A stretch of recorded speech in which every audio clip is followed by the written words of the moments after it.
ओम श्री गुरुभ्यो नमः। हरिः ओम। शुक्लांबरधरं विष्णुं शशिवर्णं चतुर्भुजं प्रसन्नवदनं ध्यायेत् सर्वविघ्नोपशान्तये। गुरुर्ब्रह्मा गुरुर्विष्णुर्गुरुर्देवो महेश्वरः। गुरुः साक्षात् परं ब्रह्म तस्मै श्री गुरवे नमः। गुरवे सर्वलोकानां विषजे भवरोहिणां निधये सर्वविद्यानां श्रीदक्षिणामूर्तये नमः। सद्गुरुचरणारविन्दाभ्यां नमः। श्रीराम राम रामेति रमे रामे मनोरमे सहस्रनाम तत्तुल्यं रामनाम वरानने। श्रीरामचन्द्र परब्रह्मणे नमः।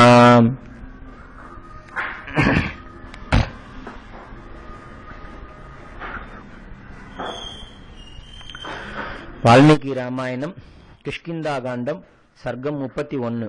லக்ஷ்மணன் வருவதை சுக்ரீவன் அறிந்தது. இப்படி ராமன் விரகதாபத்தால் மெலிந்து கோபம் கொண்டு உத்தரவு செய்ததை கேட்டு லக்ஷ்மணன், சுவாமி, சுக்ரீவனோ குரங்கு, சன்மார்க்கத்தில் நடக்க வேண்டும் என்ற ஸ்திரபுத்தி அற்றவன். இதை செய்தால் இது விளையும் என்று அறிய முடியாதவன். அக்னி சாட்சியாக உம்முடன் செய்து கொண்ட ஸ்நேகத்தால் தன் பாரியையும் வானர ராஜ்யத்தையும் அடைந்தான் என்று அறியாதவன். இந்த ஐஸ்வர்யத்தை நெடுங்காலம் அனுபவிக்க மாட்டான். நமது காரியத்தில் இவனுக்கு இப்போதாவது கவலை உண்டாகவில்லை அல்லவா? புத்தி இல்லாதவனாகையால் அல்ப சுகங்களில் மூழ்கி இருக்கிறான். தங்களுடைய கிருபையால் ராஜ்யமும் சகல ஐஸ்வர்யங்களும் தனக்கு கிடைத்ததென்றும் தான் அதற்கு பதில் உபகாரம் செய்ய வேண்டும் என்றும் இவனுக்கு இன்னும் தெரியவில்லையே. ஆகையால் இவனை கொன்று வாலியை சேரும்படி அனுப்புங்கள். இந்த துராத்மாவின் இடத்தில் ராஜ்யத்தை வைப்பது பிசகு. எனக்கு கோபம் பொங்குகிறது, அடக்க முடியவில்லை. சத்தியம் தவறின அந்த பாபியை இப்போதே கொள்வேன். தாரையும் அங்கதனும் வானரர்களால் சீதையை தேடட்டும் என்று ஆயுதபாணியாக மகா கோபத்துடன் லக்ஷ்மணன் புறப்பட்டு போனதை பார்த்து ராமன், ஐயோ, என் வார்த்தைகளை உண்மை என்று எண்ணி இவன் சுக்ரீவனை இப்போதே கொன்று விடுவானே என்று பயந்து வருத்தப்பட்டு தன் எண்ணத்தை தெளிவாகவும் சாந்தமாகவும் தெரிவித்தார். தன் பக்தர்களுக்கு விரோதிகளை அழிக்க பகவான் அவதாரம் செய்தாரே அல்லாது தன்னை அண்டினவர்களை கொல்லவா? லக்ஷ்மணா, இந்த லோகத்தில் உன்னை போல் இப்படி கோபத்திற்கு இடம் கொடுத்து கோரமான பாபத்தை செய்ய துணிகிறவன் உண்டோ? மித்திரனை கொள்வதென்ற பாபத்திலிருந்து எவன் தெளிவான விவேகத்தால் விலகுகிறானோ அவனே புருஷோத்தமன், அவனே நிஜமான வீரன். சுக்ரீவனை கொள்வது நன்மை என்று எண்ணாதே. முன்பு அவனிடத்தில் நாம் செய்த ஸ்நேகத்தையும் விசுவாசத்தையும் நினைத்து பிரீதியுடன் நடக்க வேண்டும்.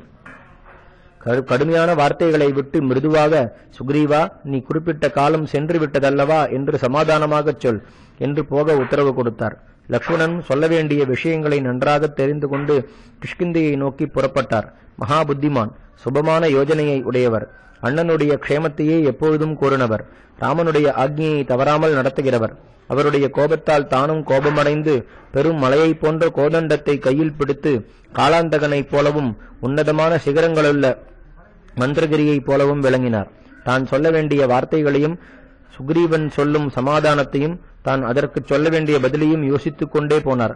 புத்தியில் ப்ரஹஸ்பதியை போன்றவர் அல்லவா? வழியில் இருக்கும் மகா விருட்சங்களை பெருங்காற்றை போல் முறித்தும் மலைச்சிகரங்களை பெயர்த்தும் கற்பாறைகளை பொடி செய்து கொண்டும் கடுவேகமாக மதயானையைப் போல் நடந்து போனார். கொஞ்ச நேரத்திற்குள் மலைகளுக்கு நடுவில் வானர சேனைகளால் காக்கப்பட்டு சத்துருக்களால் நெருங்க முடியாமல் கிஷ்கிந்தை காணப்பட்டது. சுக்ரீவனிடத்தில் உள்ள கோபத்தால் உதடுகள் துடிதுடிக்க பயங்கரமான வானரர்கள் கிஷ்கிந்தைக்கு வெளியில் நடமாடுவதை இளைய பெருமாள் பார்த்தார். அவர்கள் கடும் கோபத்துடன் லக்ஷ்மணன் வருவதைக் கண்டு சுக்ரீவனுடன் அவர் யுத்தம் செய்ய வருகிறார் என்று நினைத்து மலைச்சிகரங்களையும் பெரிய மரங்களையும் எடுத்துக்கொண்டு யுத்தம் செய்ய புறப்பட்டார்கள். அதை பார்த்து உலர்ந்த விறகுகளால் வளர்க்கப்பட்ட அக்னியைப் போல் லக்ஷ்மணனுக்கு கோபம் அதிகரித்தது.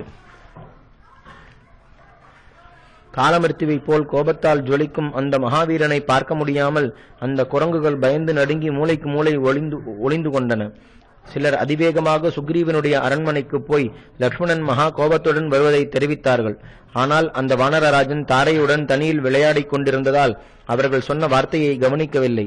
பிறகு மந்திரிகள் வானர வீரர்களை நகரத்திற்கு வெளியில் அனுப்பி கோட்டையை காக்கும்படி உத்தரவு செய்தார்கள். அவர்கள் பார்க்க பயங்கரமானவர்கள், மத யானையையும் மகா மேகங்களையும் பெரிய மலையையும் போன்றவர்கள், நகங்களாலும் பற்களாலும் யுத்தம் செய்கிறவர்கள், குரூரமான பார்வையை உடையவர்கள், சிம்மம், புலி முதலிய துஷ்ட மிருகங்களின் கொழுப்பை உடையவர்கள், 10, 100, 1000 யானைகளின் பலத்தை முறையே உடையவர்கள், இப்படி மகாபலசாலிகளான வானரர்கள் பெரிய மரங்களுடன் நகரத்தை சூழ்ந்து நிற்பதையும் சுக்ரீவன் அலட்சியமாக இருப்பதையும் ராமன் சோகப்படுவதையும் நினைத்து லக்ஷ்மணன் கோபத்தால் மெய்மறந்து கண்கள் சிவந்து உஷ்ணமாக பெருமூச்சு விட்டுக்கொண்டு புகையையும் நெருப்பையும் போல் பார்க்க பயங்கரமாக ஆனார். பானங்களின் முனைகளை நாக்காகவும் கோதண்டத்தை உடலாகவும் தேஜஸை கொடிய விஷமாகவும் உடைய 5 தலை நாகம் போல் விளங்கி அதிவேகமாக நகரத்திற்கு அருகில் வந்தார். காலாக்னியைப் போல் ஜொலித்துக் கொண்டும் நாகேந்திரனைப் போல் சீறிக்கொண்டும் வரும் லக்ஷ்மணனை அங்கதன் பார்த்து, ஐயோ, இவர் வரும் சமயத்திலா சுக்ரீவன் மெய்மறந்திருக்க வேண்டும்? இப்பொழுது இருக்கும் ஸ்திதியில் இளைய பெருமானை இன்னாரென்று அறியாமல் அலட்சியம் செய்வாரா என்று மிகுந்த துக்கத்தை அடைந்தான். அப்போது லக்ஷ்மணன் அங்கதனை அழைத்து, குழந்தாய், ரகுவீரனுக்கு தம்பி லக்ஷ்மணன் உன்னை பார்க்க வந்திருக்கிறான். தமையன் படும் வருத்தத்தால் தவித்துக் கொண்டு கோட்டை வாசலில் நிற்கிறான் என்று சுக்ரீவனிடத்தில் சொல். அவனுடைய வார்த்தையில் உனக்கு ஏதாவது ஸ்ரத்தை இருந்தால் நீ அவனையாவது இங்கே அழைத்து வா, அல்லது நீயாவது அங்கே போ என்றார். அதை கேட்டு அங்கதனும் சோகமடைந்து விரைவாக அந்தப்புரத்தில் புகுந்து சுக்ரீவனையும் தாரையையும் ருமையையும் நமஸ்கரித்து முகம்பாடி பரபரப்புடன் நடந்ததை தெரிவித்தான். சுக்ரீவனோ மதுபானத்தாலும் ஆசையாலும் தூக்கத்தாலும் மெய்மறந்து அங்கதன் சொல்வதை அறிய முடியவில்லை.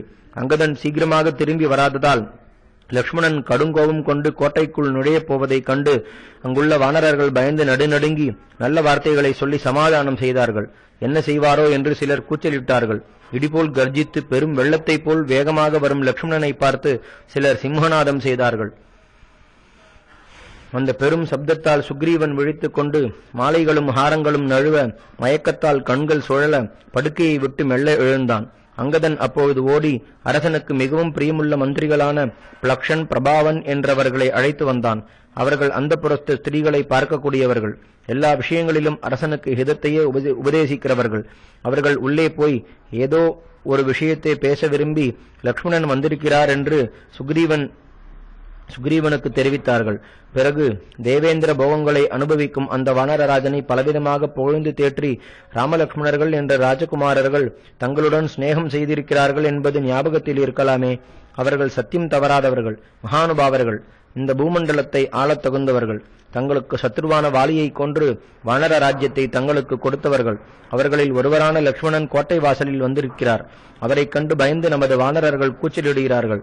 ராமனுடைய உத்தரவால் அவருடைய அபிப்பிராயத்தை தங்களுக்கு தெரிவிக்க அவர் இங்கே வந்திருக்கிறார்.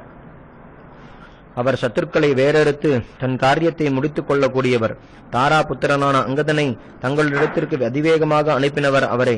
அந்த மகாவீரன் கோபத்தால் கண்கள் சிவந்து வானரர்களை தன் பார்வையால் எரித்துக் கொண்டு கோட்டை வாசலில் நிற்கிறார்.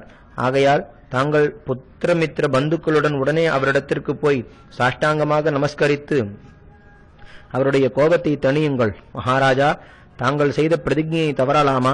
முன் செய்த ஏற்பாட்டின்படி நடவுங்கள். ராமனுடைய ஆக்ஞையை எப்படியாவது சாவதானமாக நிறைவேற்ற வேண்டும் என்று பிரார்த்தித்தார்கள்.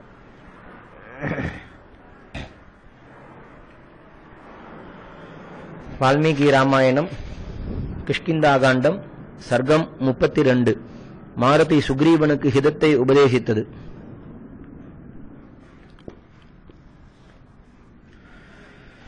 லக்ஷ்மணன் கோபித்துக் கொண்டிருக்கிறார் என்று அங்கதனும் மந்திரிகளும் சொல்ல கேட்டு சுக்ரீவன் மிகவும் பயந்து பரபரப்புடன் ஆசனத்தை விட்டெழுந்து ராமானுஜனை எப்படி சமாதானம் செய்கிறதென்று நெடுநேரம் யோசித்து ஆலோசனையில் மிகவும் சமர்த்தர்களான மந்திரிகளை பார்த்து, நான் அவர்கள் விஷயத்தில் அயுக்தமாக பேசவும் இல்லை, நடந்து கொள்ளவும் இல்லை.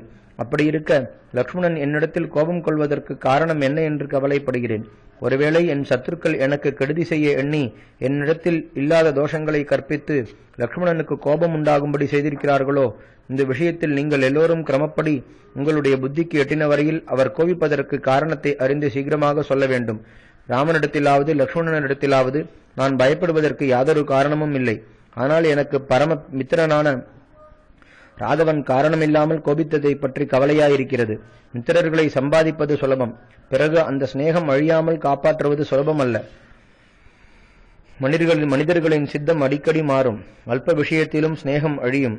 ராமன் எனக்கு செய்த ஒப்பற்ற உபகாரத்திற்கு பதில் செய்ய முடியவில்லையே என்பதற்கு வருந்துகிறேன் என்று தன் எண்ணத்தை வெளியிட்டான். அப்போது ஹனுமான் அவன் சொன்ன விஷயத்தை நன்றாக ஆலோசித்து, சுவாமி, மித்திரன் செய்த உபகாரத்தை தாங்கள் மறக்காதிருப்பது ஆச்சரியமல்ல, அது தங்களுக்கு சுபாவமே. மகாவீரரான ராமன் தங்களுடைய பிரார்த்தனைக்கு இணங்கி இந்திரனுடைய பராக்கிரமத்தை உடைய வாலியை பயமில்லாமல் கொன்றார். எப்படி யோசித்தாலும் அவர் தங்களிடத்தில் வைத்த சிநேகத்தால் கோபிக்கிறாரே அல்லாது துவேஷத்தால் அல்ல என்று தெரிகிறது. இப்பொழுது வருஷ காலம் சென்று சரத்காலம் நடக்கிறது. எள்ளை பாலை மலர்கள் மலர்ந்த புஷ்பங்களால் விளங்குகின்றன.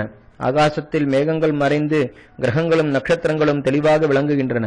திக்குகளும் ஆறுகளும் ஏரிகளும் நிர்மலமாக இருக்கின்றன. சத்துருக்களின் மேல் படையெடுத்து செல்ல வேண்டிய காலம் வந்துவிட்டதை தாங்கள் அறியவில்லை. இப்படி அஜாகிரதையாய் இருப்பதை தெரிவிக்க லக்ஷ்மணன் வந்ததாகவே எண்ணுகிறேன். அந்த மகாத்மாவான ராமன் ராஜ்யத்தையும் பாரியையும் இழந்து சோகத்தால் வாடியிருக்கிறார். லக்ஷ்மணனும் அவரை பார்த்து வருந்தி அவர் சொன்ன கடுமையான வார்த்தைகளை இன்னும் கடுமையான கோபத்துடன் தங்களுக்கு சொல்வார். தாங்கள் அதை பொறுக்க வேண்டும்.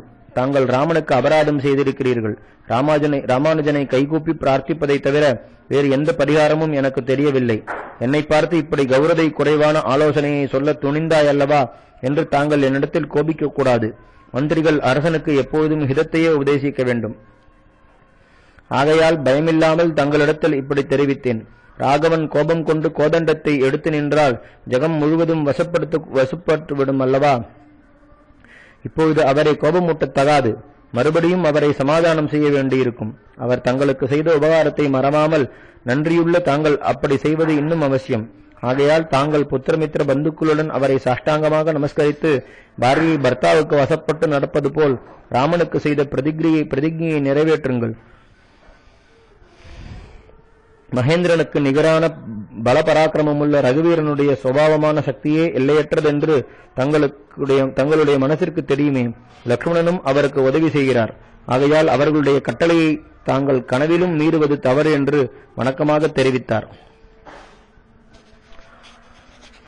வால்மீகி ராமாயணம் சர்க்கம் 33 கிஷ்கிந்தாகாண்டம் சர்க்கம் 33 தாரை லக்ஷ்மணனை சமாதானம் செய்தது. பிறகு சுக்ரீவன் லக்ஷ்மணனை அந்தப்புறத்திற்கு அழைத்து வரும்படி அங்கதனுக்கு உத்தரவிட அவர் ராமனுடைய ஆக்ஞைப்படி கிஷ்கிந்தைக்குள் வந்தார். கோட்டை வாசலில் காவலாக இருந்த வானரர்கள் பருத்த தேகமும் எல்லையற்ற பலமும் உள்ளவர்கள். காலசர்ப்பத்தைப் போல் கோபத்தால் சீறிக்கொண்டிருக்கும் லக்ஷ்மணனை பார்த்து கைகூப்பி அவரை தடுக்காமல் இருந்தார்கள். மலர்ந்த காடுகளாலும் சோலைகளாலும் மாட மாளிகை கோபுரங்களாலும் சகல பொருள்களும் நிறைந்த கடைகளாலும் விரும்பும் பழங்களும் நிறைந்து விளங்கும் மரங்களாலும் கிஷ்கிந்தை பிரகாசிப்பதையும் தேவ கந்தர்வ அப்சரஸ் முதலியவர்களின் அம்சங்களுக்கு பிறந்த வானரர்கள் நினைத்த ரூபங்களை எடுக்கக்கூடியவர்களாக திவ்யமான மாலைகளாலும் ஆடை ஆபரணங்களாலும் பிரகாசிப்பதையும் சந்தனம் அகில் முதலிய வஸ்துக்களின் பரிமளம் எங்கும் வீசுவதையும் உத்தமமான பானங்களை உடைய சாராய கடைகளால் ராஜவீதிகள் மணப்பதையும் தெளிந்த மலையருவிகளையும் பார்த்து கொண்டே போனார். பிறகு அங்கதன், மைந்தன், த்விவிதன், கவயன், கவாக்ஷன், கஜன், சரபன், வித்யுன்மாலி, சம்பாதி, சூர்யாக்ஷன், ஹனுமான், வீரபாகு, சுபாகு, நளன், குமுதன், சுவேஷனன், தாரன், ஜாம்பவான், ததீவக்தரன், நீலன், சுபாடலன், சுனேத்திரன் முதலிய வானர சிரேஷ்டர்களின் வீடுகள் ராஜவீதியில் வெளுத்த மேகங்களைப் போல் உறுதியாக அமைக்கப்பட்டிருப்பதைக் கண்டார். அவை அழகான மாலைகளாலும் தனதானியங்களாலும் உத்தம ஸ்திரீகளாலும் நிறைந்து வெகு ரமணீயமாக இருந்தன. பிறகு வானர சக்கரவர்த்தியான சுக்ரீவனுடைய அரண்மனைக்கு வந்தார். அது வெளுத்த மதிலால் சூழப்பட்டு இருந்தது. உப்பரிகைகள் கைலாசத்தின் சிகரங்களைப் போல் வெளுத்து ஆகாசத்தை அளாவின. எக்காலத்திலும் வேண்டிய பழங்களையும் புஷ்பங்களையும் கொடுக்கும் பூலோகத்து மரங்களாலும் கருமேகங்களைப் போல் புஷ்பங்களாலும் பழங்களாலும் நிறைந்து குளிர்ந்த நிழலுள்ள மந்தாரம் முதலிய தேவேந்திரனால் கொடுக்கப்பட்ட தேவலோகத்து மரங்களாலும் அலங்கரிக்கப்பட்டிருந்தது. பலமுள்ள வானர வீரர்கள் ஆயுதபாணிகளாக கோட்டை வாசலில் காவல் இருந்தார்கள். சிரேஷ்டமான மாலைகள் எங்கும் கட்டப்பட்டிருந்தன. வாசற்படிகள் உருக்கி ஓடவிட்ட தங்கத்தால் அமைக்கப்பட்டு விசித்திரமான வேலைகள் செய்யப்பட்டிருந்தன. லக்ஷ்மணன் இப்படிப்பட்ட சுக்ரீவனுடைய அரண்மனைக்குள் பெரிய மேகத்தில் சூரியன் புகுந்து போவது போல் சென்றார். பல ஜனங்கள் நிறைந்த 7 கட்டுக்களால் தடுக்கப்படாமல் தாண்டி மகாராஜாவின் அந்தப்புறத்திற்கு வந்தார். அங்கே தங்கத்தாலும் வெள்ளியாலும் செய்யப்பட்ட பல கட்டில்களும் விசித்திரமான ஆசனங்களும் விலையற்ற விரிப்புகளும் அலங்கரிக்கப்பட்டிருந்தன. வீணை முதலிய வாத்தியங்களுக்கு ஒத்து சிலர் மதுரமாக பாடிக்கொண்டிருந்தார்கள். ரூப யௌவன உத்தம குலம் முதலியவைகளால் பெருமை கொண்ட பல ஸ்திரீகள் விசித்திரமான மாலைகளாலும் ஆடை ஆபரணங்களாலும் அலங்கரிக்கப்பட்டு புஷ்பஹாரங்களாய் தொடுத்து கொண்டிருந்தார்கள். அங்கிருந்த வேலைக்காரர்களை திருப்தி இல்லாதவனாவது, ஜாகிரதை இல்லாதவனாவது, உத்தமமான வஸ்திரங்கள் ஆபரணங்கள் இல்லாதவனாவது கிடையாது.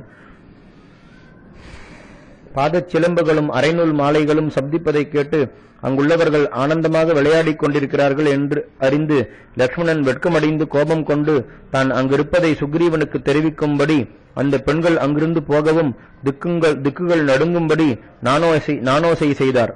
நல்லொழுக்கமுள்ளவராகையால் பரஸ்திரீகளை பார்த்தாலும் அவர்களுடைய ஆபரண சப்தங்களை கேட்டதாலும் கொஞ்சமேனும் கலங்காமல் அலட்சியமாக ஓரிடத்தில் தனியாக உட்கார்ந்து ராமன் படும் துக்கத்தை நினைத்து வருத்தப்பட்டுக் கொண்டிருந்தார். சுக்ரீவன் அந்த நானோசையை கேட்டு லக்ஷ்மணன் அந்தப்புறத்திற்கு வந்துவிட்டார் என்பதை அறிந்து பயந்து ஒன்றும் தோன்றாமல் மாலைகளை அறுத்தெறிந்து வாளை ஆட்டிக்கொண்டு மனம் கலங்கியிருந்தான். அங்கதன் என்னிடத்தில் தெரிவித்தபடி ராமனிடத்தில் உள்ள பிரீத்தியால் லக்ஷ்மணன் கோபத்துடன் என்னிடத்தில் வந்திருக்கிறார் என்று அறிந்து கவலையுற்று மனம் வாடி சமீபத்தில் இருந்த தாரையை பார்த்து, இயற்கையாக சாந்த சுபாவம் உள்ள லக்ஷ்மணர் இப்பொழுது கோபம் கொண்டவரை போல் வந்திருப்பதேன்? காரணமில்லாமல் ஒருபொழுதும் கோபிக்க மாட்டாரே. ஆகையால் நாம் இவருக்கு ஏதாவது அபராதம் செய்திருக்கிறோமோ என்று நன்றாக யோசித்து சொல். அல்லது நீயே அவருடன் பேசி எப்படியாவது சமாதானம் செய். உன்னை பார்த்தால் அவருடைய கோபம் தணிந்துவிடும். பெருந்தன்மையுள்ளவர்கள் ஸ்திரீகளிடத்தில் கோபம் கொண்டு குரூரமாக ஒருபொழுதும் நடக்க மாட்டார்கள். உன்னுடன் பேசி கோபம் தணிந்து தெளிந்திருக்கும்போது நான் அவரை தரிசனம் செய்கிறேன் என்றான். அப்படியே செய்கிறேன் என்று தாரை சொல்லி சம்போக சுகத்தை விருத்தி செய்ய குடித்த மதுவின் மயக்கத்தால் கண்கள் சுழல சிரமத்தால் தள்ளாடி அடிமேல் அடி வைத்து நடந்து கொண்டு வஸ்திரங்கள் தளர்ந்து அரைநூல் மாலை அவிழ்ந்து தொங்க படுக்கையிலிருந்த வேஷத்துடன் சம்போக குறிகள் ஸ்பஷ்டமாக விளங்க ஸ்தனபாரத்தால் சற்று வளைந்த தேகத்துடன் லக்ஷ்மணன் இருக்கும் இடத்திற்கு வந்தாள்.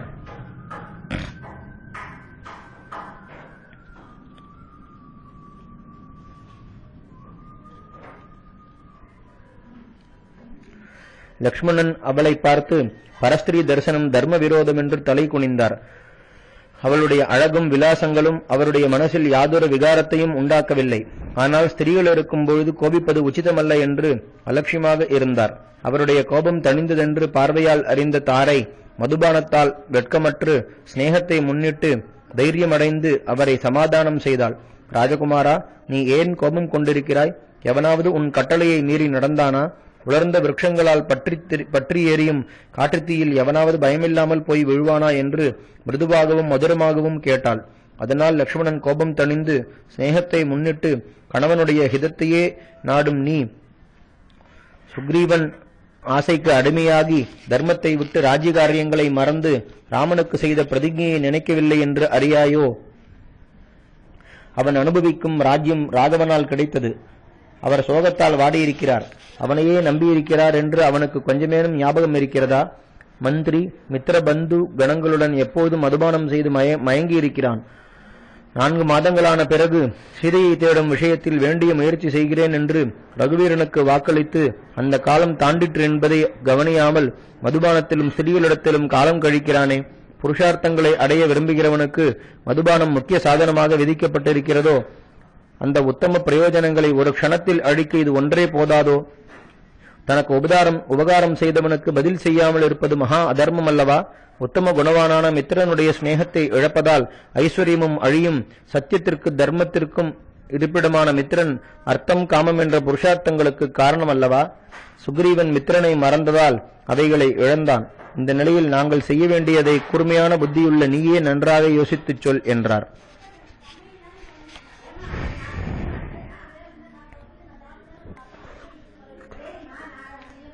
தாரை அதை கேட்டு தர்மத்திற்கும் அர்த்தத்திற்கும் அது ஒத்திருப்பதை கவனித்து ராமனுடைய காரியம் முடிவடைவதில் லக்ஷ்மணனுக்கு நம்பிக்கை உண்டாவதற்கு, ராஜபுத்திரா, சுக்ரீவன் காமபரவசனாய் இருக்கிறான். நீ கோபிப்பது தகாது. சாதுக்கள் தங்களை அண்டினவர்களை கடுமையாக கோபிப்பார்களோ? உங்கள் க்ஷேமத்தையே கோரும் சுக்ரீவன் அபராதம் செய்தால் பொறுக்க வேண்டாமா? உத்தம வீரியம் என்ற குணத்தால் விளங்கும் ராஜபுத்திரனான நீ அல்ப வீரியம் உள்ள சுக்ரீவனிடத்தில் கோபிக்கலாமா? விடாமுயற்சி உள்ளவனும் சாந்தரூபமான தபசுக்கு உற்பத்தி ஸ்தானமுமான நீ கோபத்திற்கு ஆளாகலாமா? சுக்ரீவனுக்கு பரமமித்திரனான ராமன் கோபம் கொண்டிருப்பதும் எனக்கு தெரியும். அது வீண் போகாது. சத்ருவின் மேல் படையெடுத்துச் செல்லும் காலம் தாண்டிற்று என்பதும் எனக்கு தெரியும். நீங்கள் எங்களுக்கு செய்த பரம உபகாரமும் எனக்கு தெரியும். இந்த விஷயத்தில் நாங்கள் செய்ய வேண்டியதும் எனக்கு தெரியும். காமத்தின் பலம் தடுக்க முடியாது என்பதும் எனக்கு தெரியும். சுக்ரீவன் எவளிடத்தில் ஆசை கொண்டு யாவற்றையும் மறந்திருக்கிறானோ அவளையும் எனக்கு தெரியும். நீ இப்பொழுது கோபத்திற்கு உட்பட்டு இருப்பதால் உன் புத்தி காம விஷயங்களில் செல்லாது. அப்படி இல்லாவிட்டால் காம பரமசனாதவன் தேசகால தர்மார்த்தங்களை அறிய மாட்டான் என்று நீயே ஒப்புக்கொள்வாய். அவனிடத்தில் கோபிக்க மாட்டாய். சுக்ரீவன் என்னை விட்டு பிரியாமல் ஆசைக்கு அடிமையாக ஆசையால் வெட்கமற்று இருக்கிறார். ராமனுக்கு தோழன், உனக்கும் மித்ரன். அவருடைய பிழையை நீ பொறுக்க வேண்டும். இது ஒரு ஆச்சரியமா? உதிர்ந்த இலைகளையும் நீரையும் காற்றையும் புஜித்து இந்திரியங்களை அடக்கி சுகதுக்கங்களை பொறுத்து தர்மத்திலும் தவத்திலும் மனசை செலுத்தின மகர்ஷிகளும் காமத்திற்கு அடிமையாக ஸ்ரீமோகத்தால் மயங்குகிறார்கள். சுக்ரீவனோ வானரன். சாபல்யம் என்பது அவனுக்கு இயற்கை. சகல ஐஸ்வர்யங்களும் பொருந்தின மகாராஜா. இவர் ஆசைக்கு அடிமையாக இருப்பது ஆச்சரியம் அல்ல என்று மதத்தால் மிருதுவாகவும் வேடிக்கையாகவும் சுக்ரீவனுக்கு ஹிதமான வார்த்தைகளை சொன்னாள். ராஜகுமாரா, சுக்ரீவன் காமபரவசனாக இருந்தும் உங்கள் காரியத்தை முடிப்பதில் சிரத்தை உள்ளவனாகி சேனைகளை சேர்க்கும்படி முன்பே உத்தரவு செய்திருக்கிறார். பல மலைகளில் வசிக்கும் வானர வீரர்களும் கோடி கோடியாக வந்திருக்கிறார்கள். அந்தப்புறத்து ஸ்திரீகளை பார்க்கக்கூடாதென்று நீ வெளியில் இருந்ததால் உன் நன்னடத்தை விளங்கிற்று. சாதுக்கள் தங்களுடைய மித்திரர்களின் பாரியைகளை பார்ப்பதில் தோஷமில்லை. ஆகையால் உள்ளே வரலாம் என்றாள். தாரையின் பிரார்த்தனையாலும் சீக்கிரத்தில் தன் காரியம் முடிய வேண்டும் என்ற கவலையாலும் லக்ஷ்மணன் அந்தப்புறத்தில் பிரவேசித்தார். அங்கே சுக்ரீவன் சிறந்த விரிப்புகளால் அலங்கரிக்கப்பட்ட சிம்ஹாசனத்தில் உத்தமமான ஆபரணங்களாலும் மாலைகளாலும் வஸ்திரங்களாலும் அலங்கரிக்கப்பட்டு சூரியனைப் போல் காந்தி பெற்று உட்கார்ந்திருப்பதை கண்டார். ரூப லாவண்யமுள்ள அநேக ஸ்திரீகள் மகா கீர்த்திசாலியான அந்த வீரசிரேஷ்டனை சூழ்ந்து நின்றார்கள். அதைக் கண்டு லக்ஷ்மணன் கண்கள் சிவந்து காலாந்தகனைப் போல் கோபம் கொண்டார். சுக்ரீவனும் ருமையை தழுவிக்கொண்டு அளவற்ற பராக்கிரமசாலியான லக்ஷ்மணன் ரோஷத்தால் விசாலமான நேத்திரங்களுடன் வருவதை ஆச்சரியத்தாலும் பயத்தாலும் விசாலமான நேத்திரங்களால் பார்த்து கொண்டிருந்தான். வால்மீகி ராமாயணம் கிஷ்கிந்தாகாண்டம் சர்க்கம் 34. சுக்ரீவன் ராமனுடைய கட்டளையை அறிந்தது. இப்படி கோபபரவசராய் ஒருவராலும் தடுக்கப்படாமல் லக்ஷ்மணன் அந்தப்புறத்திற்குள் வருவதை பார்த்து, நாம் இவரை சமாதானம் செய்ய தாரையை அனுப்பினோமே, அப்படியும் கோபம் அடங்காமல் இவர் இங்கே வருவதற்கு காரணம் என்ன என்று சுக்ரீவன் கவலை கொண்டான். ரோஷத்தால் பெருமூச்சு விட்டுக்கொண்டு ராமன் படும் துக்கத்தை நினைத்து நினைத்து தன் தேஜஸால் சகல வஸ்துக்களையும் எரிப்பவர் போல் ராமானுஜன் தன்னை நோக்கி வருவதைக் கண்டு புஷ்பங்களால் அலங்கரிக்கப்பட்ட இந்திரத்வஜத்தைப் போல் வானரராஜன் சிம்மாசனத்தில் இருந்து திடீரென்று எழுந்திருந்தான். உடனே தாரை முதலிய அந்தப்புற ஸ்திரீகளும் சந்திரனை தொடரும் நட்சத்திரங்களைப் போல் எழுந்து நின்றார்கள். மயக்கத்தால் கண்கள் சிவந்து கைகூப்பி தள்ளாடிக்கொண்டு கற்பக விரக்ஷத்தைப் போல் லக்ஷ்மணனை வந்தனம் செய்தான். இப்படி ருமை முதலிய ஸ்திரீகளால் சூழப்பட்டு நிற்கும் வானரபதியை பார்த்து இளைய பெருமாள், சுக்ரீவா, சத்வகுணத்தை பிரதானமாக உடையவனும் உத்தம குணத்தில் பிறந்தவனும் கருணையுள்ளவனும் இந்திரியங்களை ஜெயித்தவனும் நன்றி மறவாதவனும் சத்தியம் தவறாதவனுமான அரசனே லோகத்தில் கொண்டாடப்படுகிறான். அதர்மத்தையே கைக்கொண்டு தனக்கு உபகாரம் செய்த மித்திரர்களிடத்தில் எவன் பொய் பிரதிஜை செய்கிறானோ அவனை காட்டிலும் குரூரமானவன் லோகத்தில் உண்டோ? குதிரையை பற்றி பொய் சொன்னவன் 100 குதிரைகளை கொன்ற பாவி. பசுவை பற்றி பொய் சொன்னவன் 1000 பசுக்களை கொன்ற பாவி. மனிதனை பற்றி பொய் சொன்னவன் தன்னையும் தன்னை சேர்ந்தவர்களையும் கொன்ற பாவி. இப்படி இருக்க மகாபுருஷனான ராமனை பற்றி பொய் சொல்கிறவன் சகல பிராணிகளையும் கொன்ற பாபத்தை அடைகிறான். மித்திரர்களிடத்தில் உபகாரத்தை பெற்று பதில் செய்யாத நன்றியற்றவனை எல்லோரும் கொல்ல வேண்டும். சகல லோகங்களாலும் பூஜிக்கப்பட்ட சுவாயம்புவ மனு ஒரு சமயத்தில் நன்றியற்றவனை பார்த்து கோபம் கொண்டு, பிரம்மஹத்யா, சுராபானம், திருட்டு, விரதங்களை அனுஷ்டிப்பதில் தவறு இவைகளை செய்தவனுக்கும் சாதுக்கள் பிராயச்சித்தங்களை விதித்திருக்கிறார்கள். நன்றியற்றவனுக்கோ விதிக்கக்கூடிய பிராயச்சித்தம் ஒன்றுமில்லை என்று சொன்னார். நீ நல்லொழுக்கம் இல்லாதவன், நன்றி மறந்தவன், சத்தியம் தவறினவன். ராமனால் உபகாரத்தை அடைந்து அவருக்கு பதில் செய்ய வேண்டும் என்ற எண்ணமே உனக்கில்லை. நீ நன்றியுள்ளவனாக அவர் செய்த உபகாரத்தை நினைத்தால் இதுவரையிலேயே சீதையை தேட முயற்சி செய்ய மாட்டாயா? அல்பமான விஷய சுகங்களில் ஆசை கொண்டவன் என்றும் பொய் பிரதிஜை செய்கிறவன் என்றும் தவளையை பிடிக்க அதை போல் கத்தும் பாம்பை போன்றவன் என்றும் ராமன் உன்னை அறியவில்லையே. அந்த மகாத்மா உன்னிடத்தில் இரக்கம் வைத்து நீ துஷ்டன் என்றும் பாபி என்றும் அறியாமல் வானர ராஜ்யத்தை உனக்கு கொடுத்தார். அவர் சகல பிராணிகளுக்கும் க்ஷேமத்தையே செய்கிறவர். ஆனால் இனிமேலும் நீ நன்றி மறந்திருந்தால் கூர்மையான பானங்களால் உன்னை கொன்று வாலியிடம் சேர்ப்பார். வாலி ராமபாணத்தால் கொல்லப்பட்டு யமலோகத்திற்கு போன வழி இன்னும் அடைக்கப்படவில்லை. சுக்ரீவா, செய்த பிரதிஜையை நிறைவேற்று. வாலி போன வழியில் போக ஆசைப்படாதே. ரகுவீரனுடைய பிரசண்ட கோதண்டத்திலிருந்து வஜ்ரங்களைப் போன்ற பானங்கள் ஓயாமல் கிளம்பி வருவதை காண விரும்புகிறாய். இல்லாவிட்டால் இப்படி அல்ப விஷய சுகங்களில் இரவு பகலாக மூழ்கி ராமகாரியத்தை மனதாலும் நினைக்காமல் இருப்பாயா என்றார். வால்மீகி ராமாயணம் கிஷ்கிந்தா காண்டம் சர்க்கம் 35. தாரை லக்ஷ்மணனை சமாதானம் செய்தது. இப்படி லக்ஷ்மணன் தேஜஸால் ஜொலித்துக் கொண்டு சொன்ன கடும் வார்த்தைகளை கேட்டு சந்தனைப் போல் அழகான முககாந்தியுள்ள தாரை மறுபடியும் அவருடைய கோபத்தை தணிக்க ஆரம்பித்தாள். லக்ஷ்மணா, நீ இப்படி சொல்லக்கூடாது. இந்த வானராதிபதி இவ்விதமான கடும் வார்த்தைகளை கேட்க தகுந்தவரல்ல. மேலும் அவைகளை நீ சொல்வதும் அவர் கேட்பதும் முற்றிலும் தகாது. இவர் நன்றியற்றவர், ரகசியமாக கெடுதி செய்தவர், கிரூரர், பொய் சொல்லுகிறவர், கபடமுள்ளவர் என்று நீ எண்ணுவது தவறு. பிறரால் செய்ய முடியாத காரியத்தை ராமன் செய்தார். வாலியை கொன்றார். தமக்கு பரம உபகாரத்தை செய்தார் என்பதை இவர் மறக்கவில்லை. கீர்த்தி, வானர ராஜ்யம், ருமை, நான் யாவும் ராமனுடைய கிருபையால் இவருக்கு கிடைத்திருக்கின்றன. இதுவரையில் சுகமான ஆகாரமும் தூக்கமும் இன்றி கஷ்டப்பட்டு வந்து இப்போது ராஜ்யபோகங்களை அடைந்தவருடன் தன்னை மறந்து காரியங்களை செய்யும் காலத்தை அறியவில்லை. அபார சக்தியுள்ள விஸ்வாமித்திர மகர்ஷி மேனகியுடன் 10 வருஷங்கள் வரையில் ஆனந்தமாக காலங்கழித்து அவைகளை ஒரு நாள் பகல் என்று எண்ணவில்லையா? அந்த மகாஞானியே காரியங்களையும் அவைகளை செய்ய வேண்டிய காலங்களையும் மறந்திருக்க மற்றவர்களை பற்றி சொல்லவும் வேண்டுமோ? இவர் மிகவும் களைத்தவர். ஆகாரம், நித்திரை முதலிய தேக தர்மங்களுக்கு கட்டுப்பட்டாரே ஒழிய மனதில் விகாரம் எதுவும் இல்லை. போகங்களை அனுபவித்து திருப்தி அடையவும் இல்லை. ஆகையால் இவருடைய பிழையை பொறுப்பது நியாயமே. லோக தர்மத்தை ஆராய்ந்து அறியாமல் சாதாரண மனுஷனைப் போல் நீ கோபத்திற்கு இடம் கொடுக்க தகுமா?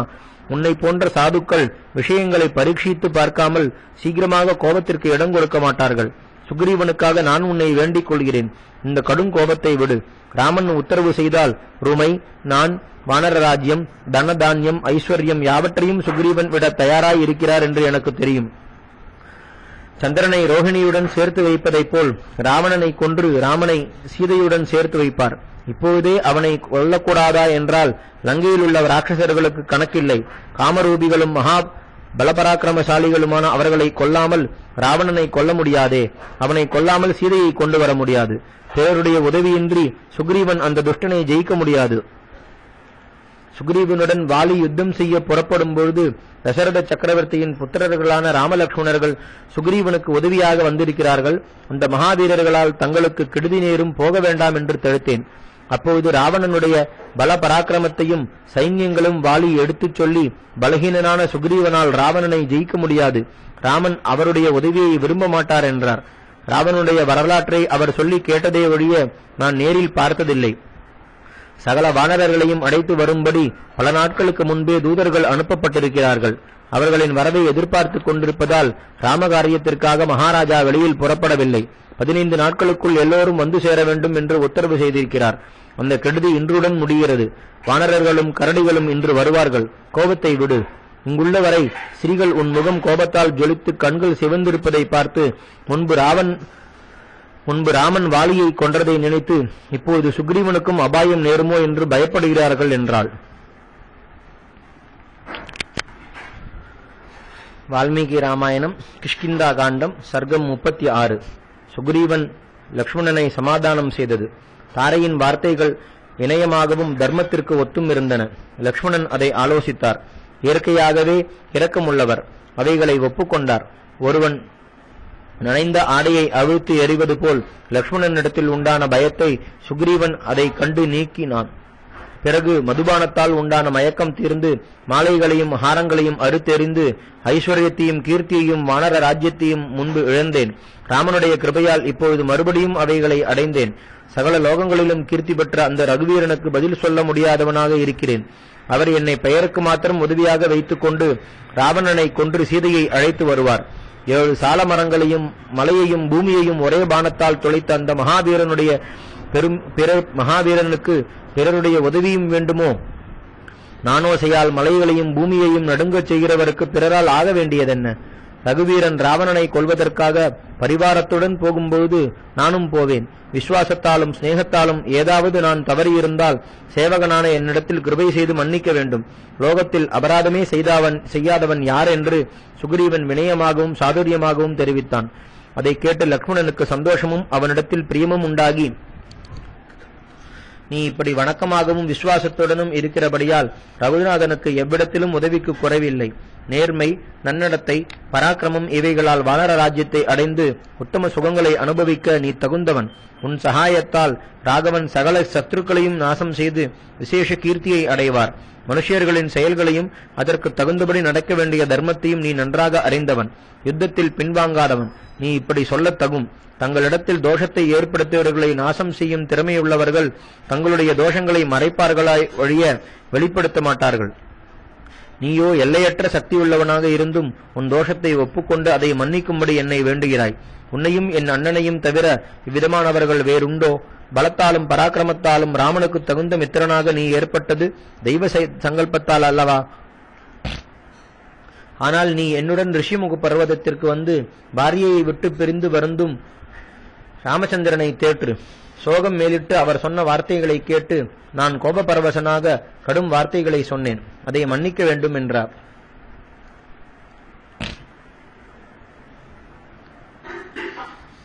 வால்மீகி ராமாயணம் கிஷ்கிந்தா காண்டம் சர்க்கம் 37 வானர சேனைகளை வருவித்தது.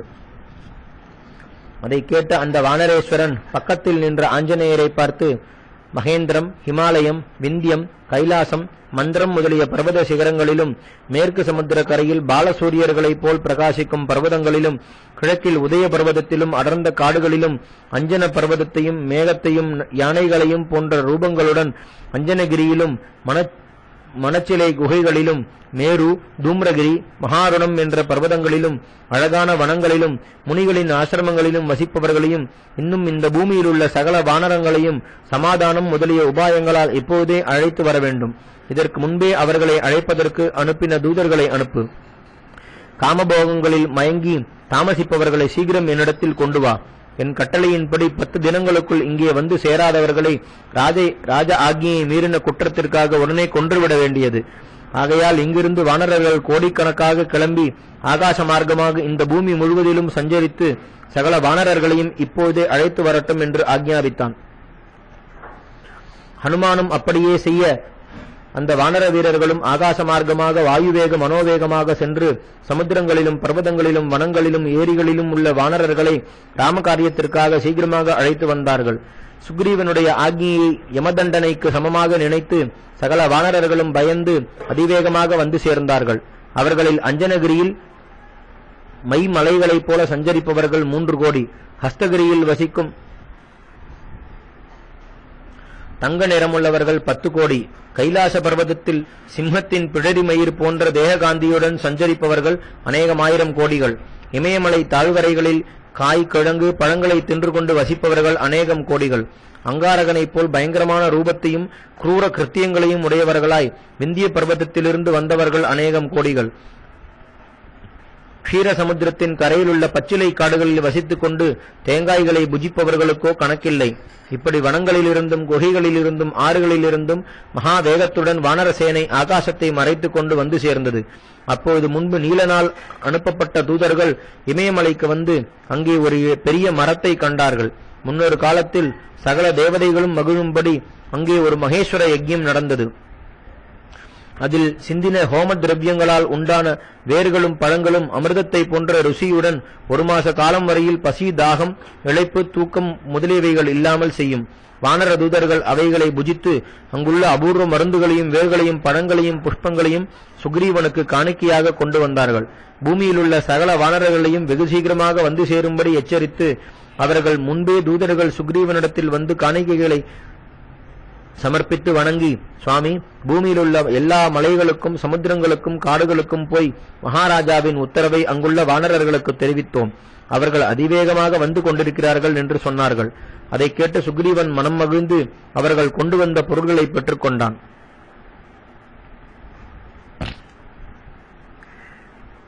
வால்மீகி ராமாயணம் கிஷ்கிந்தா காண்டம் சர்க்கம் 38 ராமன் சுக்ரீவனை சுக்ரீவன் ராமனை பார்த்தது. பிறகு சுக்ரீவன் அந்த வானரர்களை பிரியமான வார்த்தைகளால் சந்தோஷப்படுத்தி உத்தரவு கொடுத்து அனுப்பி தன் எண்ணங்களும் ராமனுடைய காரியமும் முடியும் என்ற நம்பிக்கை உண்டாகி சந்தோஷித்தான். அப்பொழுது லக்ஷ்மணன், சுக்ரீவா, இங்கிருந்து இப்பொழுதே புறப்பட்டு போவது உச்சிதம் என்று உனக்கு தோன்றினால் அப்படியே செய்வோம் என்றார். வானரராஜன், தங்கள் உத்தரவுப்படியே செய்கிறேன் என்று தாரை முதலிய வானர ஸ்திரீகளை அனுப்பிவிட்டு அந்தப்புறத்தில் சஞ்சரிக்கும் வானரர்களை அழைத்து என் பல்லக்கை சீக்கிரமாக கொண்டு வரச் சொல்லுங்கள் என்றான். அவர்கள் அப்படி செய்ய தானும் லக்ஷ்மணனும் அதிலேறி வெண்குடை, வெண்சாமரம், சங்கம், பேரி முதலிய சகல உபச்சாரங்களுடன் அங்கிருந்து புறப்பட்டான். இப்படி வானர சைன்யங்கள் ஆயுதபாணிகளாக சூழ்ந்து வர ராமன் இருக்கும் இடத்திற்கு வந்து சுக்ரீவனும் லக்ஷ்மணனும் பல்லக்கையை விட்டிறங்கி ராமனுக்கு அருகில் வந்து கைகூப்பி நின்றார்கள். வானர சைன்யங்களும் அடிபணிந்து கைகூப்பி நின்றார்கள். தாமரை மொட்டுக்களால் அலங்கரிக்கப்பட்ட தடாகத்தை போல் விளங்கும் அந்த வானரப் படையை ராமன் பார்த்து சுக்ரீவனிடத்தில் பிரீத்தியை அடைந்தார். தன் பாதங்களில் நமஸ்கரித்த அந்த வானராதிபதியை தூக்கி எடுத்து பிரீத்தியுடன் அணைத்து பக்கத்தில் உட்கார்வித்து, சுக்ரீவா, எவன் தர்மார்த்த காமங்களை காலத்திற்கு தகுந்தபடி பிரித்து அனுபவிக்கிறானோ அவனே அரசன். இப்படி செய்யாமல் எவன் காமத்தையே முக்கியமாக கொண்டாடுகிறானோ அவன் மரத்து நுனியில் உட்கார்ந்து தூங்கி கீழே விழுந்து வெடித்துக் கொள்ளுகிறவனைப் போல் தன் நிலைமையிலிருந்து தவறி தாழ்ச்சியை அடைவான். சத்துருக்களை ஜெயித்து மித்திரர்களை சேர்ப்பதில் நோக்கம் கொண்டு தர்மார்த்த காமங்களை விதிப்படி அனுபவிப்போனே தர்மவான். நாம் சத்ருவின் மேல் படையெடுத்துச் செல்லும் காலம் வந்துவிட்டது. ஆகையால் உன் மந்திரிகளுடன் அதற்கு வேண்டிய ஏற்பாடுகளை ஆலோசித்து செய் என்றார். சுக்ரீவன், பூர்வத்தில் ஐஸ்வர்யத்தையும் கீர்த்தியையும் வானர ராஜ்யத்தையும் இழந்தேன். பிறகு அவைகளை தங்களுடைய அருளால் அடைந்தேன். தனக்கு உபகாரம் செய்தவனுக்கு பதில் செய்யாதவன் எல்லா ஜந்துக்களாலும் நிந்திக்கப்படுவான். இந்த வானரர்கள் பூமி எங்கும் திரிந்து என் சைன்யங்கள் யாவற்றையும் அடைத்து வந்தார்கள். மலை, காடு,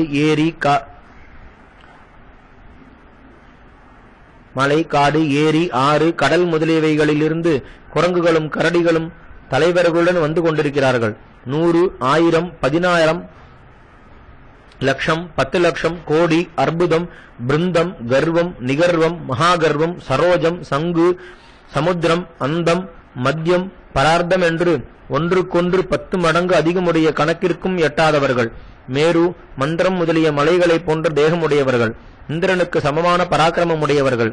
விந்தியம், மேரு முதலிய மலைகளில் வசிப்பவர்கள். இந்த வானரர்கள் ராவணனுடைய படைகளையும் அவனையும் அலட்சியமாக கொன்று சீதையை கொண்டு வந்து சேர்ப்பார்கள் என்றான். சுக்ரீவன் தன் ஆக்ஞைக்கு உட்பட்டு படையெடுத்துச் செல்வதற்கு வேண்டிய முயற்சிகளை செய்து வருவதை பார்த்து ராமன் சந்தோஷப்பட்டு மலர்ந்த நீலோத்பலங்களை போன்ற கண்களுடன் விளங்கினார்.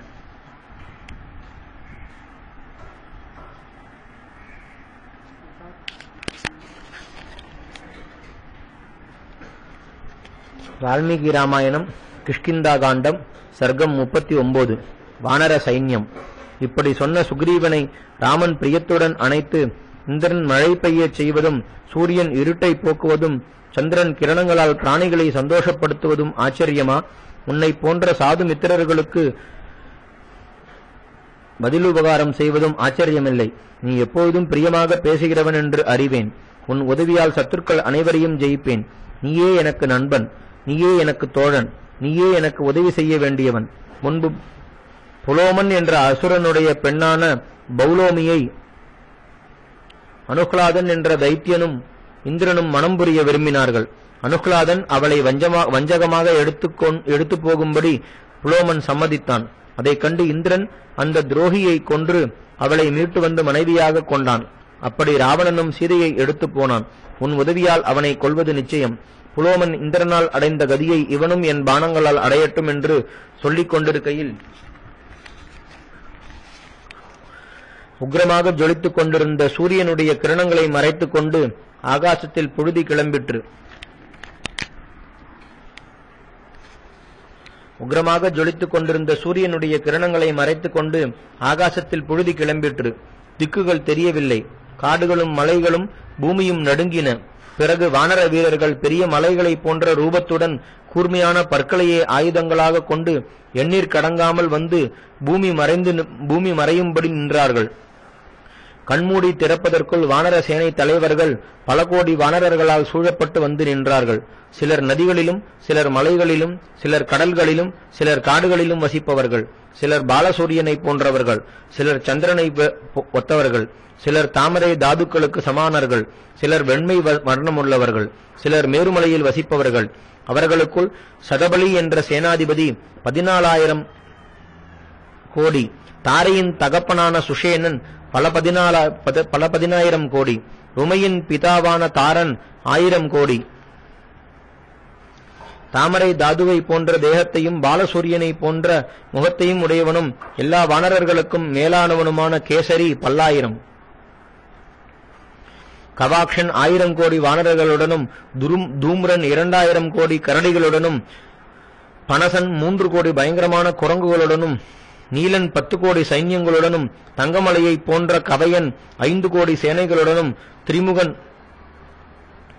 1000 கோடி குரங்குகளுடனும், அஸ்வினி புத்திரர்களான மைந்தனும் த்விதனும் 1000 கோடி சைன்யங்களுடனும், கஜன் 3 கோடி, கரடிகளுக்கு அரசனான ஜாம்பவான் 10 கோடி, ருமன்வா 3 கோடி, கந்தமாதனன் 10 லட்சம் கோடி, யுவராஜாவான அங்கதன் 16 லட்சம் கோடி, தாரன் 5 கோடி, இந்திரஜானு 11 கோடி, ரம்பன் 11,600 கோடி, துர்முகன் 2 கோடி, ஹனுமான் 1000 கோடி, நலன் 100,000 கோடி, ததிமுகன் என்ற சுக்ரீவனுடைய மாமன் சரபன், குமுதன், பன்னி, ரம்ஹன் என்றவர்கள் ஒவ்வொருவரும் 10 கோடி. இன்னும் மற்ற சேனை தலைவர்கள் அநேகமாயிரம் கோடி சேனைகளுடன் வந்தார்கள். அவர்களை எண்ணுவது சாத்தியமில்லை. லோகத்தில் உள்ள சகல வானரர்களும் நினைத்த ரூபங்களை எடுத்துக்கொண்டு தாவி குதித்து கர்ஜனை செய்து கொண்டு மேகங்கள் சூரிய மண்டலத்தை சூழ்வது போல் சுக்ரீவனை சூழ்ந்து ஆகாசத்தையும் பூமியையும் மறைத்து நின்றார்கள். பிறகு அவர்கள் வஸ்திரங்களை அறையில் கட்டிக்கொண்டு கைகூப்பி வணங்கி சுக்ரீவனுக்கு தங்களுடைய பெயர்களை தெரிவித்தார்கள். சிலர் அவனுடைய சமீபத்தில் வந்து நின்றார்கள், சிலர் அவனை நமஸ்கரித்தார்கள். பிறகு சுக்ரீவன் அந்த வானர சிரேஷ்டர்களை ராமனுக்கு வணக்கத்துடன் தெரிவித்து தன் சேனாதிபதிகளை நோக்கி, சைன்யங்கள் மலைகளிலும் காட்டாறுகளிலும் சுகமாக வசிக்கும்படி செய்யுங்கள். நன்றாக தெரிந்தவன் எல்லா சைன்யங்களிலும் எவர் வந்திருக்கிறார்கள் என்றும் எவர் வரவில்லை என்றும் பரிசோதித்து எனக்கு தெரிவிக்கட்டும் என்று ஆக்ஞாபித்தான். வால்மீகி ராமாயணம் கிஷ்கிந்தா காண்டம் சர்க்கம் 40. வடக்கில் தேட அனுப்பினது. பிறகு சுக்ரீவன் தன் எண்ணங்கள் நிறைவேறினதால் சந்தோஷமடைந்து ராமனை பார்த்து, சுவாமி, என் அதிகாரத்திற்குட்பட்ட சகல வானரர்களும் வந்துவிட்டார்கள். அவர்களை தகுந்த இடங்களில் இறக்கியிருக்கிறேன். அவர்கள் வீரியத்தில் தைத்தியர்களுக்கும் தானவர்களுக்கும் சமமானவர்கள், கீர்த்தி பெற்றவர்கள், சிரமத்தையே அறியாதவர்கள், விடாமுயற்சியுள்ளவர்கள், பூமி, ஆகாசம், வனங்கள், பர்வதங்கள், சமுத்திரங்கள் முதலியவைகளில் தடையில்லாமல் சஞ்சரிக்கக்கூடியவர்கள், எல்லோரும் தங்களுடைய ஆக்ஞையை எதிர்பார்த்திருப்பவர்கள், தங்களுடைய ஹிதத்தையே பிரார்த்திக்கிறவர்கள், தங்களுடைய உத்தேசத்தை நிறைவேற்றக்கூடியவர்கள். இவர்களை கொண்டு இந்த காலத்தில் இதை செய்வது உச்சிதம் என்று தங்களுக்கு தோன்றுகிறதோ அதை உத்தரவு செய்ய பிரார்த்திக்கிறேன்.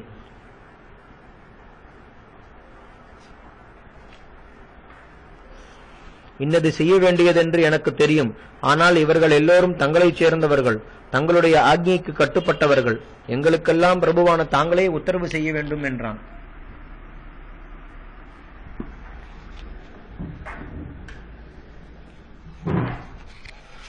அதை கேட்டு ராமன் அவனை அதிக பிரீதியுடன் ஆலிங்கனம் செய்து, சீதை பிழைத்திருக்கிறாளா இல்லையா என்றும் ராவணன் எங்கிருக்கிறான் என்றும் இவர்கள் அறிந்து வர வேண்டியது.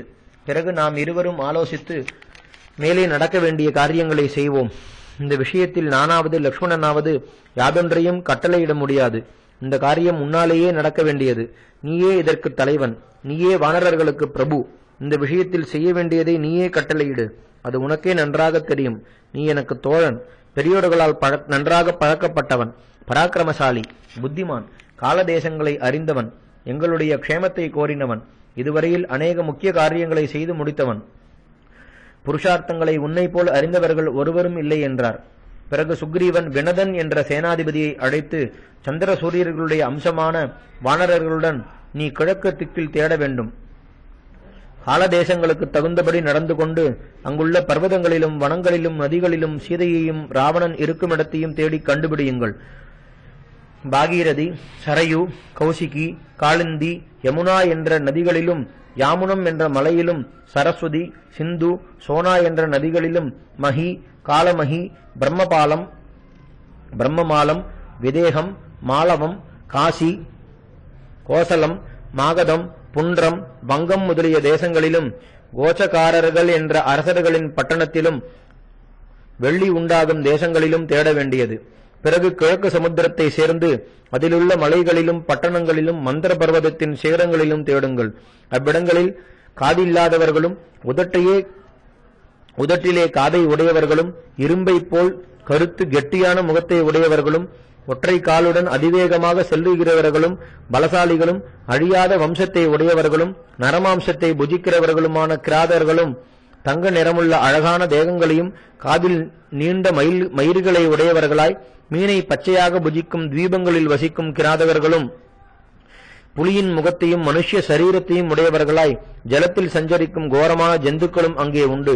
இவைகளில் சில தீவுகளுக்கு மலைகளின் வழியாக போக வேண்டும், சில தீவுகளுக்கு ஆகாச மார்க்கமாக போக வேண்டும், சில இடங்களுக்கு தெப்பங்களில் போக வேண்டும். எங்கும் ஜாகிரதையாக தேடுங்கள். அநேக ரத்னங்கள் நிறைந்த யவம் என்ற தீபம் உண்டு. அது 7 ராஜ்யங்களாக பிரிக்கப்பட்டிருக்கிறது. அதற்கு பக்கத்தில் உள்ள சுவர்ண ரூபியகம் என்ற தீவில் தங்கச் சுரங்கங்கள் உண்டு. யவதீபத்திற்கு அப்பால் சிசரம் என்ற ஒரு மலை ஆகாசத்தை அளாவிக் கொண்டு தேவதானவர்களால் கொண்டாடப்படுகிறது. இப்படி ஜம்பு தீபத்தையும் அதை சூழ்ந்த உப்பு கடலையும் தாண்டி லக்ஷ தீபத்திற்கு போக வேண்டும். அங்கே சமுத்திரக்கரையில் சோனா என்ற ஒரு ஆறு காணப்படும். அதன் ஜலம் சிவந்து ஆழமாகவும் வெகு வேகமாகவும் ஓடும். அதில் இறங்கும் துறைகளிலும் பக்கத்தில் உள்ள காடுகளிலும் ராவணனையும் சீதையும் தேடுங்கள். அங்கே மலைகளிலிருந்து ஓடும் பல அழகிய ஆறுகளும் கரைகளில் தோட்டங்களும் உண்டு. அங்கே மலை பிளப்புகளிலும் காடுகளிலும் தாழ்வரைகளிலும் ஜாகிரதையாக தேடுங்கள். அதற்கு அப்பால் இக்ஷு சமுத்திரத்தில் பல பயங்கரமான தீவுகள் உண்டு. அந்த கடலில் எப்போதும் பெருங்காற்றால் அலைகள் கொந்தளித்துக் கொண்டிருக்கும். அங்கே பல அசுரர்கள் வெகு காலம் ஆகாரமின்றி பசி மிகுந்து பிராணிகளை நிழலால் பிடித்து தின்கிறார்கள். இது பிரம்மாவின் கட்டளை. மகா நாகங்களால் நிறைந்து கருத்த மேகத்தை போலிருக்கும் அந்த பெருங்கடலை நிழலை பிடிக்கிறவரிடத்தில் அகப்படாமல் நீங்கள் உபாயத்தால் தாண்டி சால்மலி தீபத்திற்கு போங்கள். அங்கே ஒரு இலவ மரம் ஆகாசத்தை அளாவிக் கொண்டிருக்கிறது. அதனால் அந்த தீபத்திற்கு சால்மலி என்று பெயர். கைலாச சிகரத்தை போன்ற ஒரு பெரிய மாளிகை அங்கே விஸ்வகர்மாவால் கருடனுக்கு அமைக்கப்பட்டிருக்கிறது. அதற்கப்பால் சிவந்த ஜலத்தை உடைய லோகிதம் என்ற பயங்கரமான கடல் உண்டு. இதையே சுரா சமுத்திரம் என்றும் சொல்வதுண்டு. அங்கே மலைகளை போன்ற தேகத்துடன் மலைகளிலிருந்து தொங்கிக் கொண்டு மந்தேகர் என்ற பயங்கரமான ராட்சசர்கள் வசிக்கிறார்கள். சூரியோதயத்தில் அவர்கள் சூரியனுடன் யுத்தம் செய்கிறார்கள். அப்போது பிரம்மஞானிகள் காயத்ரி மந்திரத்தால் ஜெபித்துக் கொடுக்கும் அர்க்கியங்களால் அவர்கள் அடிபட்டு ஜலத்தில் விழுந்து சூரிய கிரணங்களால் கொளுத்தப்படுகிறார்கள். அஸ்தமித்த பிறகு வரவர பலம் அதிகரித்து மறுபடியும் மலைகளில் ஏறி தொங்குகிறார்கள்.